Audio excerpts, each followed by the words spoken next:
শ্রমিকদের জন্য রেশন চালুর দাবি, কর্মপরিবেশ নিশ্চিত সহ ছাঁটাই বন্ধের আহ্বান। দৈনিক শনাক্ত 6 সপ্তাহের মধ্যে সর্বনিম্ন, করোনায় আরও 60 মৃত্যু, 14 দিন পরিস্থিতি পর্যবেক্ষণের পরামর্শ। ভারতে দৈনিক শনাক্ত ছাড়ালো 4 লাখ, অক্সিজেন ও ওষুধের সংকট, অন্য দেশে ভ্যাকসিন তৈরির পরিকল্পনা সেরামের। প্রথম ইনিংসে ভালো শুরুর পরও তাসের ঘরের মতো ভাঙল বাংলাদেশের ব্যাটিং, বড় লিডে চোখ রাঙাচ্ছে লঙ্কানরা।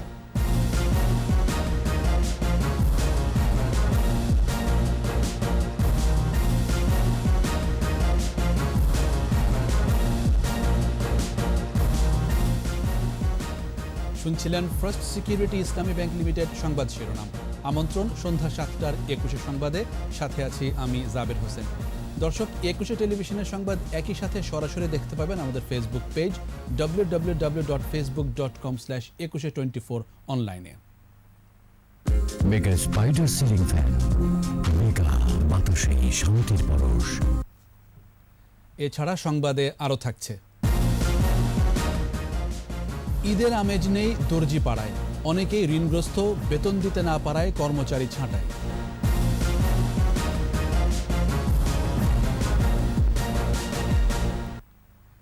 করোনাকালে শ্রমিকদের দাবি আদায়ে দলমত নির্বিশেষে সবাইকে এক হওয়ার আহ্বান জানিয়েছেন শ্রমিক নেতারা। শ্রমিক কর্মচারী ঐক্য পরিষদের সমাবেশে কর্মঘণ্টা, কর্মপরিবেশ নিশ্চিত করা সহ করোনাকালে শ্রমিক ছাঁটাই বন্ধের দাবি জানানো হয়। এদিকে মে দিবস উপলক্ষে বিভিন্ন রাজনৈতিক ও সামাজিক সংগঠন সমাবেশ করেছে। করোনায় সামাজিক নিরাপত্তা বেষ্টনীর আওতা বাড়ানোর দাবি জানান শ্রমিক নেতারা। জসিম জুয়েলের রিপোর্ট। মহান মে দিবস উপলক্ষে প্রেস ক্লাবের সামনে বিভিন্ন রাজনৈতিক দল ও সংগঠন সমাবেশের আয়োজন করে। এতে মে দিবসের বিভিন্ন দাবি তুলে ধরেন তারা। শ্রমিক কর্মচারী ঐক্য পরিষদ মে দিবস উপলক্ষে প্রেস ক্লাবের সামনে সমাবেশ করে। এ সময় নেতারা বলেন, এখনও শ্রমিকদের কর্মঘণ্টা এবং কর্মপরিবেশ নিশ্চিত হয়নি। তারা বলেন, সবাই ঐক্যবদ্ধ হতে পারলে দাবি আদায়ের পথ অনেকটাই সহজ হবে। পয়লা মেতে ঐতিহ্য ইতিহাস সংগ্রামের সেই ধারাই আমাদের শ্রমিক আন্দোলনকে অগ্রসর করতে হবে। সেই জন্য দল মত নির্বিশেষে বাংলাদেশের সকল শ্রমিক সংগঠনকে ঐক্যবদ্ধভাবে একটা প্ল্যাটফর্মে একটা যোগদান করার জন্য আহ্বান জানায়। বিএনপির অঙ্গ সংগঠন শ্রমিক দল মে দিবস উপলক্ষে প্রেস ক্লাবের সামনে সমাবেশ করে। সমাবেশে বিএনপির স্থায়ী কমিটির সদস্য নজরুল ইসলাম খান শ্রমিকদের জন্য রেশনিং চালুর দাবি করেন। আমরা শ্রমিকদের জন্য রেশনিং এর দাবি করেছি। এটা একটা নতুন কোনো দাবি নয়, ব্রিটিশ আমল থেকে আছে। আমরা নিজেরা যেসব কারখানায় চাকরি করেছি সেই সব কারখানায় রেশন সব ছিল, ন্যায্য মূল্যের দোকান ছিল। সব সময় যদি নাও হয়, অন্তত করোনার মতো দুর্যোগকালে শ্রমজীবী মানুষের জন্য রেশনিং এবং ন্যায্য মূল্যের দোকান করা উচিত। শ্রমিক দিবস উপলক্ষে প্রেস ক্লাবের সামনে জমায়েত হন শ্রমিক লীগের নেতাকর্মীরা। এ সময় শ্রমিকদের জন্য সরকারের নেয়া বিভিন্ন পদক্ষেপের প্রশংসা করেন তারা। তবে শ্রমিকদের দাবি এখনও পুরোপুরি আদায় হয়নি বলেও মন্তব্য করেন তারা। এছাড়াও বিভিন্ন রাজনৈতিক ও সামাজিক সংগঠন মে দিবস উপলক্ষে সমাবেশ করে। জসিম জুয়েল, 21 টেলিভিশন, ঢাকা। করোনার কালো ছায়ায় অস্পষ্ট হয়েছে শ্রমিকের কণ্ঠস্বর। কাজ টিকিয়ে রাখা জরুরি, তাই শ্রম অধিকারের জন্য উচ্চকণ্ঠ হওয়ার সুযোগ কমেছে অনেকখানি। শ্রমিক সংগঠনগুলো কর্মপরিবেশ, শ্রমমান, ন্যায্যতার প্রশ্নে অনেকটা নমনীয়। করোনা পরিস্থিতিতে কর্মহীন শ্রমিকদের সরাসরি সরকারি সহায়তার দাবি তুলেছেন শ্রমিক নেতারা। মেহেদি হাসানের রিপোর্ট। দিনে 8 ঘন্টা শ্রম, 8 ঘন্টা বিশ্রাম আর 8 ঘন্টা সামাজিক সময়, এমন দাবিতে 1886 সালের 1 মে যুক্তরাষ্ট্রের শিকাগোতে আন্দোলনে নেমেছিল শ্রমিকরা। পুলিশ শ্রমিক সমাবেশে গুলি চালালে রক্তে রঞ্জিত হয় রাজপথ, যার ধারাবাহিকতায় পরবর্তীতে বিশ্বজুড়ে প্রতিষ্ঠিত হয় শ্রমিকের অধিকার। 1 মে পরিণত হয় শ্রমিক অধিকারের প্রতীকী দিবসে। 1 মে এলেই আলোচনায় আসে শ্রমিকের অধিকার বাস্তবায়ন প্রসঙ্গ। শ্রমিক সংগঠনগুলো বলছে, বাংলাদেশে অনেক ক্ষেত্রেই শ্রমিকের অধিকার বাস্তবায়ন সম্ভব হয়নি, বিশেষ করে অনানুষ্ঠানিক খাতে। এছাড়া অর্জন যা ছিল করোনা সংকটে তাও হারিয়ে যেতে বসেছে। এইবার যে করোনার দ্বিতীয় ঢেউ, এটা আরো সাংঘাতিকভাবে আছড়ে পড়েছে শ্রমিকের উপরে।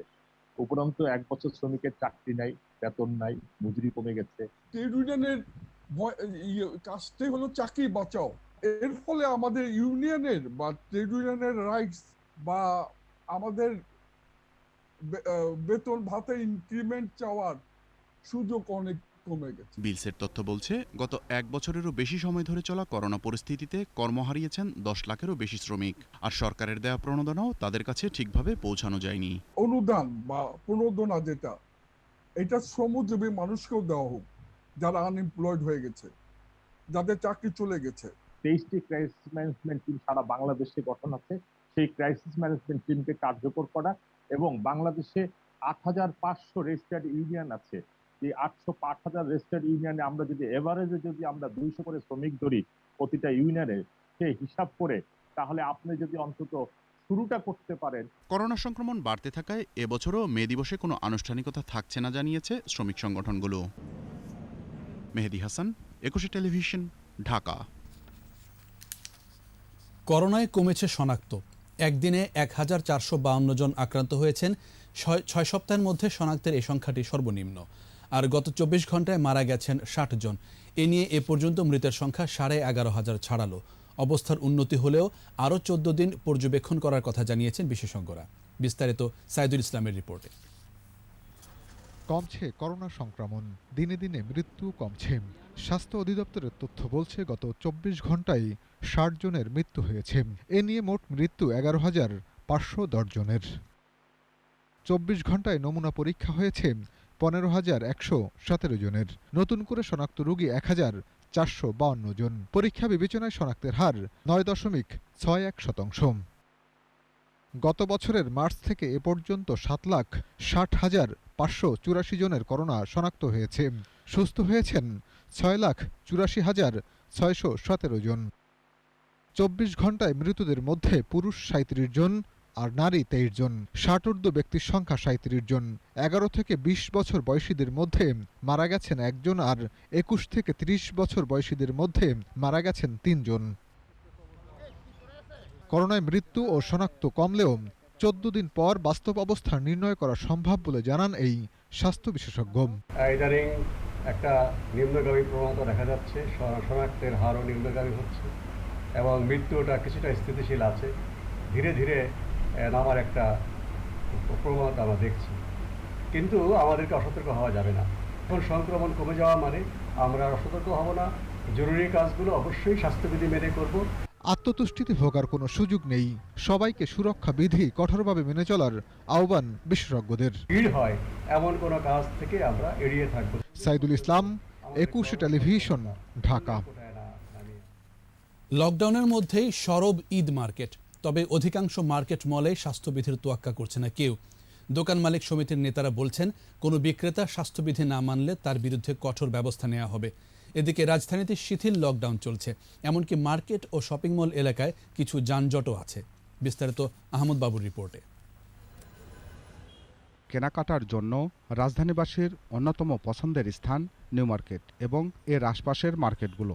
লকডাউনের মধ্যেও ক্রেতা বিক্রেতায় ভরা এই বিপণী বিতানগুলো। মার্কেটগুলোতে স্বাস্থ্যবিধি মানছে না কেউ।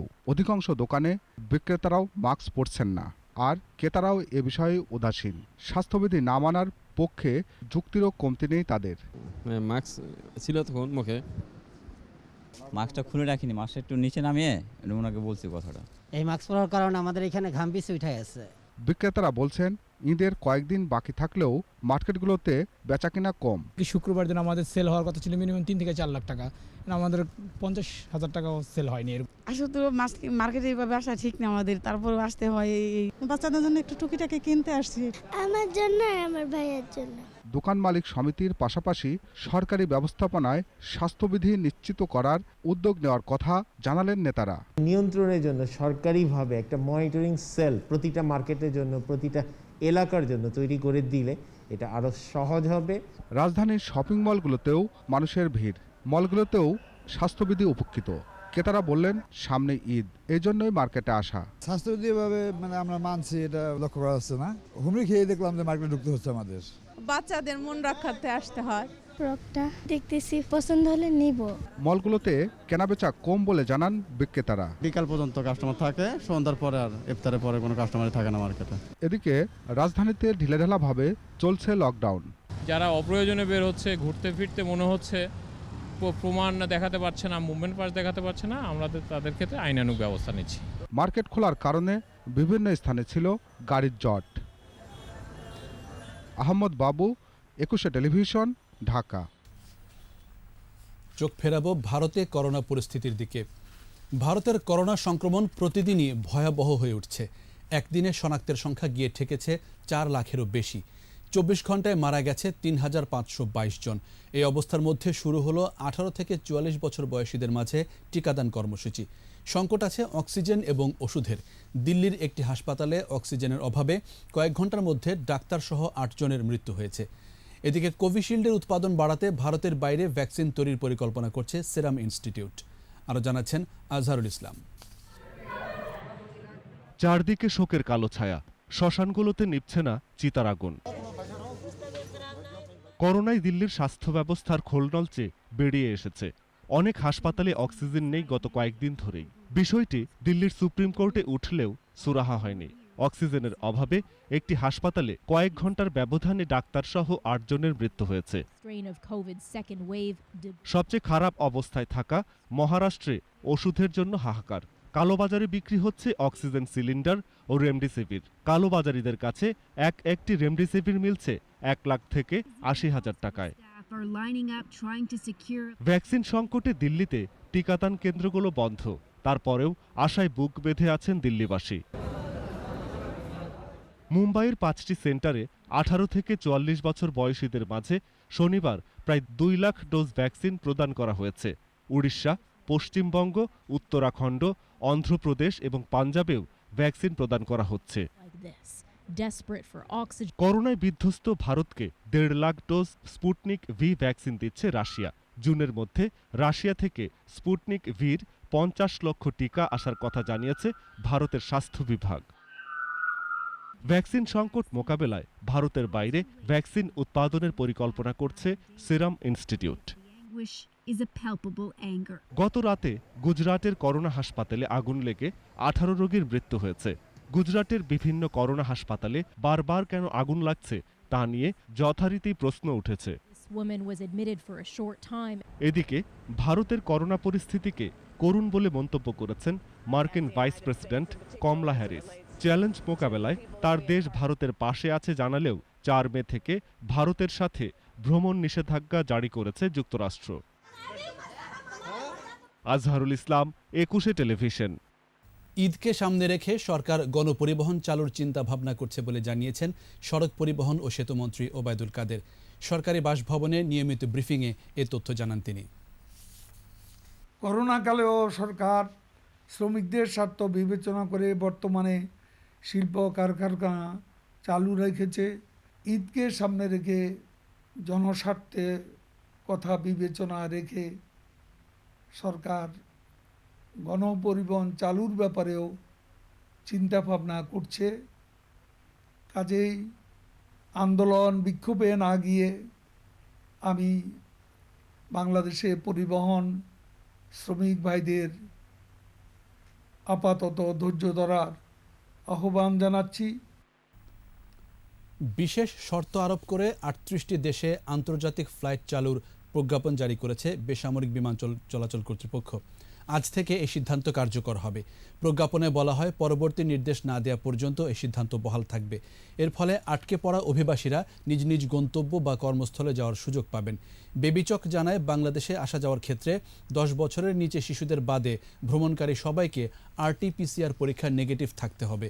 এছাড়া করোনা ঝুঁকিপূর্ণ দেশে থেকে আসলে 14 দিনের প্রাতিষ্ঠানিক কোয়ারেন্টাইন বাধ্যতামূলক করেছে বেবিচক।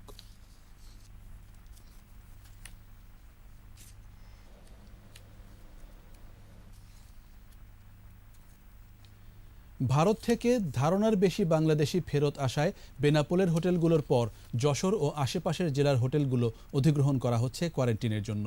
জেলা প্রশাসক তমিজুল ইসলাম খান জানান, ভারত থেকে যত লোক ফেরত আসার কথা ধারণা করা হয়েছিল তার থেকে অনেক বেশি আসছেন। বেনাপোলের হোটেলগুলো পূর্ণ হয়ে যাওয়ার কারণে যশোর শহরের হোটেলগুলো রিকুইজিশন করার সিদ্ধান্ত নেওয়া হয়েছে। বর্তমানে যশোরে 16টি হোটেল রিকুইজিশন করা হয়েছে। যশোরের অতিরিক্ত জেলা ম্যাজিস্ট্রেট সাইমুজ্জামান জানান, 240 জন বেনাপোল সীমান্ত দিয়ে দেশে ফিরেছেন। এর সংখ্যা আরও বাড়তে পারে।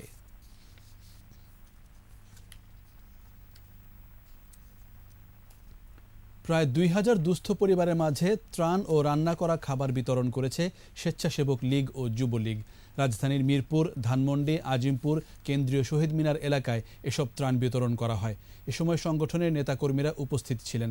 তারা বলেন, করোনা মহামারীতে দুস্থ পরিবারের মাঝে ত্রাণ সহায়তা চালিয়ে যাবেন। মহামারীর এই সময়ে একজন মানুষও যেন খাদ্য সংকটে না পড়ে তার জন্য সচেষ্ট তারা।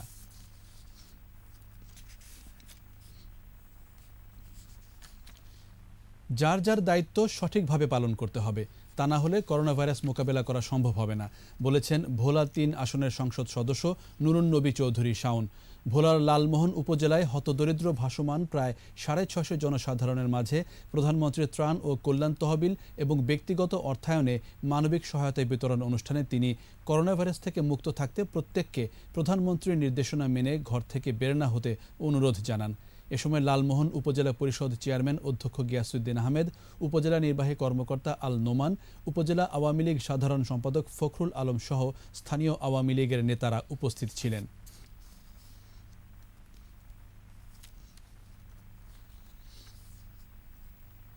ব্রাহ্মণবাড়িয়ায় হেফাজতের তাণ্ডবের ঘটনায় ইসলামী আন্দোলনের মাওলানা নিয়াজুল করিম সহ আরও 6 জন হেফাজত কর্মী ও সমর্থককে গ্রেফতার করা হয়েছে। বিভিন্ন এলাকায় অভিযান চালিয়ে তাদের গ্রেফতার করা হয়। পুলিশ জানায়, সহিংস ঘটনার প্রাপ্ত স্থিরচিত্র ও ভিডিও ফুটেজ পর্যালোচনা করে অভিযুক্তদের শনাক্ত করা হয়। এসব ঘটনায় ব্রাহ্মণবাড়িয়া সদর মডেল থানায় 49টি, আশুগঞ্জ থানায় 4টি, সরাইল থানায় 2টি ও রেলওয়ে থানায় 1টি সহ মোট 56টি মামলা হয়েছে। এসব মামলায় 414 জন এজাহারভুক্ত আসামি সহ অজ্ঞাতনামা 30 থেকে 35 হাজার মানুষকে আসামি করা হয়েছে। এখন পর্যন্ত এসব মামলায় নতুন 6 জন সহ 398 জনকে গ্রেফতার করা হয়। এদিকে নাশকতার মামলায় হেফাজত নেতা জুনায়েদ আল কাশেমিকে ব্রাহ্মণবাড়িয়া থেকে গ্রেফতার করেছে সিআইডি। ব্রাহ্মণবাড়িয়ার সহিংসতার কোনো মামলাই ঝুলে থাকবে না, যত দ্রুত সম্ভব নিষ্পত্তির দিকে যাবে বলে মন্তব্য করেছেন পুলিশের অপরাধ তদন্ত বিভাগের ডিআইজি হাবিবুর রহমান। হেফাজতের তাণ্ডবে ক্ষতিগ্রস্ত ব্রাহ্মণবাড়িয়ার সুর সম্রাট দি আলাউদ্দিন সঙ্গীতাঙ্গন পরিদর্শন করে সাংবাদিকদের প্রশ্নের জবাবে তিনি একথা বলেন। যারা জড়িত 16 সালে যারা ছিল, 21 সালে যারা করেছে, কেউই পার পাবে না। এবং এই শুধু যারা স্পটে থেকে ঘটনাস্থলে থেকে ঘটনা ঘটেছে শুধু তারাই নয়, এর পিছনে কারা ছিল, কারা ইন্ধন দিয়েছে, কারা পরিকল্পনা করেছে এবং কারা বারবার এই ধরনের ঘটনা ঘটানোর মতো দৃষ্টান্ত দেখায়, আমরা সবাইকে আইডেন্টিফাই করবো এবং সবাইকে আমরা আইনামূলে নিয়ে আসবো। আবারও মে দিবসের খবর।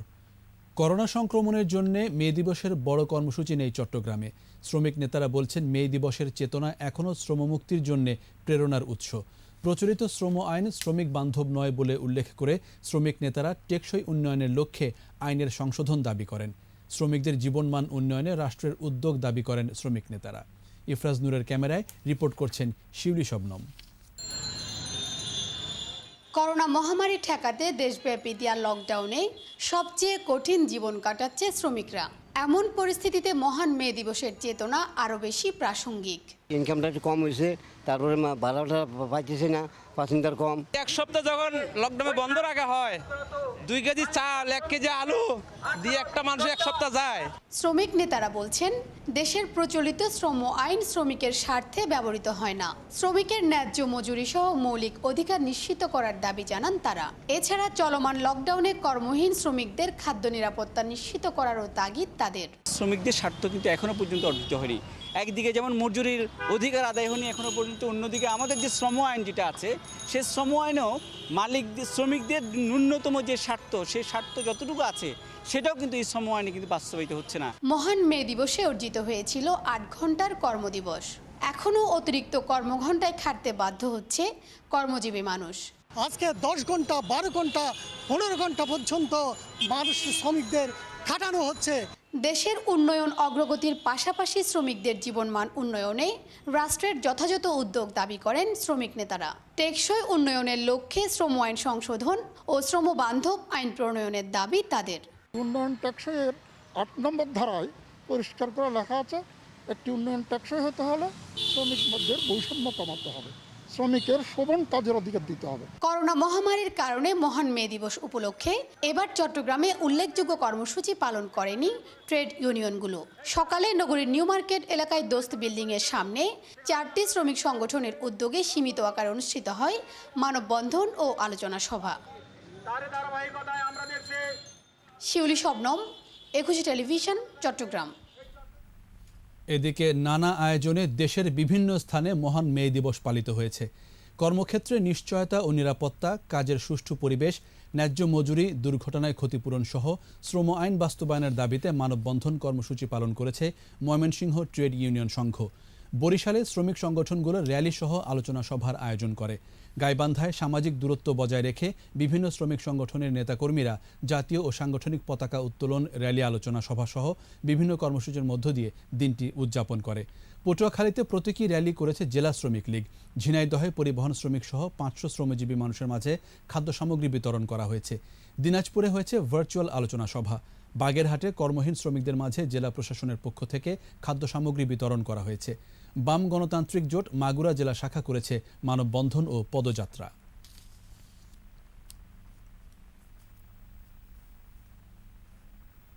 আবারও প্রিমিয়ার ব্যাংক লিমিটেড সংবাদ বিরতি। নো মাস্ক নো সার্ভিস বিধি মেনে চলুন, সুস্থ থাকুন। যখন ফিরছি তখন অন্যান্য খবরের সঙ্গে আরও থাকবে। রাজশাহীতে বৃষ্টির অভাবে গাছ থেকে ঝরে পড়ছে আম, লোকসানের আশঙ্কা চাষিদের। মিয়ানমারে দারিদ্র্য সীমার নিচে চলে যেতে পারে 2.5 কোটি মানুষ, বলছে জাতিসংঘ। দীর্ঘমেয়াদী রক্তপাতের আশঙ্কা।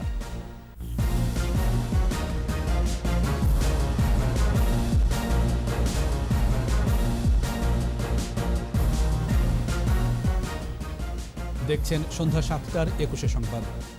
রাজশাহীতে বৃষ্টির অভাবে গাছ থেকে ঝরে পড়ছে আম। চাষিরা আশঙ্কা করছেন এই অবস্থা চলতে থাকলে লোকসান গুনতে হবে তাদের।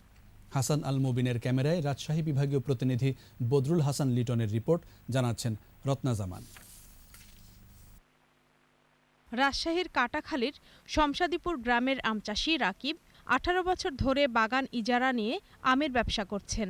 এবছর পর্যাপ্ত গুটি এলেও অতি খরায় গাছ থেকে ঝরে পড়ছে। যেসব আম গাছে থাকছে তার গায়ে কালো দাগ দেখা দিয়ে ধীরে ধীরে পচে যাচ্ছে। আমের পরিস্থিতি খুব খারাপ, খুব প্রচণ্ড ঝরে গেছে। রৌদ্রে বৃষ্টি নাই, ঝরে গেছে। গত মৌসুমে করোনার প্রভাব ও ঘূর্ণিঝড় আমপানের কারণে ব্যাপক ক্ষতি হয় আম চাষিদের। চলতি বছর গাছে প্রচুর আম ধরায় বাগানীরা আশায় বুক বেঁধেছিলেন, কিন্তু সে আশায় বাদ সাধছে খরা। গোটা আমের গাছ থেকে আম ঝরে পড়ে যাচ্ছে, আর এদিক বৃষ্টি নাই, বৃষ্টি না হওয়ার জন্য আম ছোট ছোট হয়ে আছে। মুকুল ভালো আসছিল, কিন্তু আমও আসছিল ভালো, কিন্তু এখন ওই যে আম একটু বড় হওয়ার পরে আমটা ঝরিয়ে গেছে খুব। পানিটা থাকলে আমটা বড়ও হয়, এমনকি বোঠাটাও শক্ত হয়। সেই পানিটা নাই, খরা প্রচুর। তবে গবেষকরা বলছেন শঙ্কার কোনো কারণ নেই। বৈরী আবহাওয়া মোকাবেলা করে চলতি মৌসুমে আম উৎপাদন লক্ষ্যমাত্রা ছাড়িয়ে যাবে। একটু সেচের ব্যবস্থা রাখা হয় তাহলে এটির হাত থেকে মোটামুটি রেহাই পাওয়া সম্ভব। আর আম হবে, আম আছে, যে টার্গেট মাত্রা ধরা হয়েছে রাজশাহী এলাকার জন্য সেটি পূরণ হবে। রাজশাহীতে এবছর 17,943 হেক্টর জমি থেকে আমের উৎপাদনের লক্ষ্যমাত্রা ধরা হয়েছে 2,14,000 টন। রত্না জামান, 21 টেলিভিশন। এবার ব্যবসা বাণিজ্যের খবর।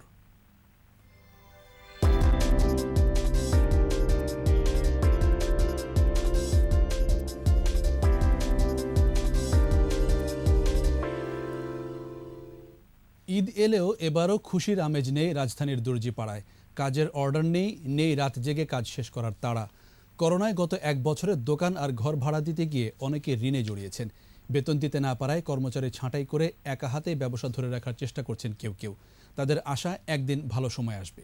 দর্জিবাড়ির সেসব কথা শুনুন শাকেরা আরজুর রিপোর্টে।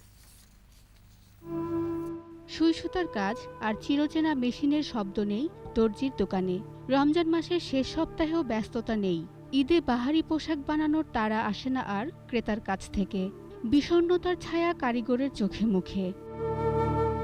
রোজার শুরু কয়েকদিনের মধ্যেই যেখানে নতুন পোশাক বানানোর অর্ডার নেওয়া বন্ধ হয়ে যেত, চলত সারারাত জেগে কাজ। করোনার এই সময়ে কাজই নেই তাদের। এমনি তো অনেক চাপ থাকে, আর এখন তো বর্তমানে ধরতে গেলে কাজই নাই, নাইট তো করেই না। এই বছর বেতন বোনাস বোনাস দিতে পারবো না, এখন বেতনই দিতে পারবো কিনা, বেতন দিতেই কষ্ট হয়ে যাবে আর কি। করোনা সংক্রমণ শুরুর পর 1 বছরে দোকান ভাড়া আর ঘর ভাড়া দিতে গিয়ে কেউ কেউ ঋণের জালে জড়িয়েছেন। অনেকেই পোশাক সেলাইয়ের পাশাপাশি দর্জি ঘরকে দোকানে রূপান্তর করেছেন। এই দোকানে আপনার ভাড়ার বাকি আছে 1,12,000 টাকা, বাড়িওয়ালা পাবে, কাজ নাই। মেশিন ছিল অনেক, বিক্রি করছি। আমার মাস্টার ছিল 4-5 জন, এখন আমি নিজেই করি। দোকান ভাড়া বেজে গেছে আমাদের। হ্যাঁ, আর আমরা কিছু ঋণ করছিলাম গতবার, সেই ঋণ কিস্তিগুলি আমরা শোধ করতে পারিনি। এই সব কিছু মিলে আমরা মোটামুটি অনেক কষ্টেই আছি। আর কর্মী ছাঁটাই করে একজন সহকারী নিয়ে কাজ চালাচ্ছেন অনেক দর্জি। কর্মচারী অলরেডি তো 2টা না করে দিছি, এখন যারা আছে তা করে কিছু কিছু চলতেছে আর কি। তারপরও আশা জেগে থাকে, মেশিনের শব্দে আবার মুখর হবে দর্জি বাড়ি। এমন প্রত্যাশায় বুক বেঁধে আছেন অনেকেই। শাকেরা আরজু, 21 টেলিভিশন, ঢাকা। আর এরই সাথে শেষ করছি সন্ধ্যা 7টার 21 সংবাদ। যাবার আগে ফার্স্ট সিকিউরিটি ইসলামী ব্যাংক লিমিটেড সংবাদ শিরোনামগুলো আরও একবার। শ্রমিকদের জন্য রেশন চালুর দাবি, কর্মপরিবেশ নিশ্চিত সহ ছাঁটাই বন্ধের আহ্বান। দৈনিক শনাক্ত 6 সপ্তাহের মধ্যে সর্বনিম্ন, করোনায় আরও 60 মৃত্যু, 14 দিন পরিস্থিতি পর্যবেক্ষণের পরামর্শ। ভারতে শনাক্ত ছাড়ালো 4 লাখ, অক্সিজেন ও ওষুধের সংকট, অন্য দেশে ভ্যাকসিন তৈরির পরিকল্পনা সেরামের। প্রথম ইনিংসে ভালো শুরুর পরও তাসের ঘরের মতো ভাঙল বাংলাদেশের ব্যাটিং, বড় লিডে চোখ রাঙাচ্ছে লঙ্কানরা।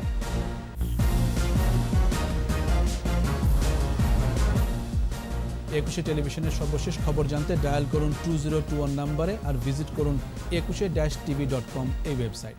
এছাড়া ফেসবুকে লগ ইন করতে পারেন facebook.com/2124 অনলাইনে। আমাদের পরের সংবাদ রাত 9টায় দেখার আমন্ত্রণ রইল। স্বাস্থ্যবিধি মেনে চলুন, সুস্থ থাকুন।